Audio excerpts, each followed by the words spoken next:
सोरखौबा कालार होनानै एसटिखौ होबथाग्रा होननानै एबसुनि सायाव दायखौ जाबसिननानै एबसुनि सायाव ब्लेम होनानै गुबुन हारिनि भट मोननायनि बे मोनसे प्रक्रिया, बे मोनसे माने बिथांमोननि स्ट्रेटेजि।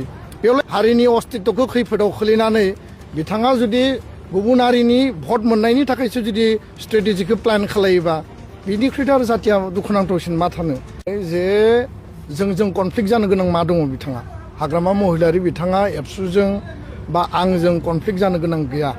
खारन बिथाङा बैसोआव आंनिख्रुइ देरसिन, जों बिथांखौ बिदा हिसाबै सनमान होयो। बिथाङा काउन्सिलनि माने चिफ आरो सरकारनि मुरब्बी हिसाबै बिथांखौ सनमान होयो।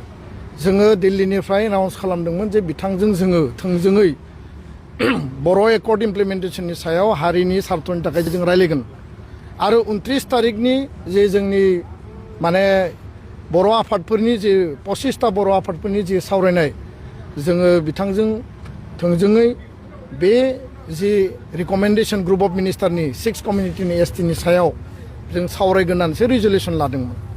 आरो थांनाय समावबो बर' हारिनि सार्थआव राजखान्थिखौ जों खौसेयै ज' खालामनानै आवगायलांनायनि खोथाखौसो सानबाय थादों।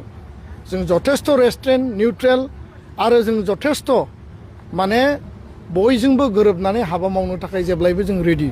खिन्थु बिथाङा राजखान्थि सार्थनि थाखाय आं दहाय बुंनाय बायदि जे सोरखौबा कालार होनानै एसटिखौ होबथाग्रा होननानै एबसुनि सायाव दायखौ जाबसिननानै एबसुनि सायाव ब्लेम होनानै गुबुन हारिनि भट मोननायनि बे मोनसे प्रक्रिया, बे मोनसे माने बिथांमोननि स्ट्रेटेजि। बेयावलाय आरो बुजिनांगौ मा दङ जे एबसुनो दायखौ होयोब्ला सोरबा पार्टिनो दायखौ होयोब्ला बिथाङा पलिटिकेलि लाबालाब जागोन। आंथ' बादा होआ, आंथ' नोंथांमोननि एनअसि हरखांबाय आरो दा नांगौबा हरबावगोन आरो जेसेबां नांगौ हरबाय थागोन। बे खोथाखौनोथ' बुंगासिनो दङ। जाय एनअसियाव माने बर्तमाननि एसटिखौ एफेक्ट खालायाबासिनो एसटि होनांगौनायनि लिरनायानो गैया, थोंजोङै एसटि होनांगौ होननानैसो लिरनाय दङ। बेखायनो बिथाङा बेफोर खोथाफोरखौ बुंनानै लाब गैया।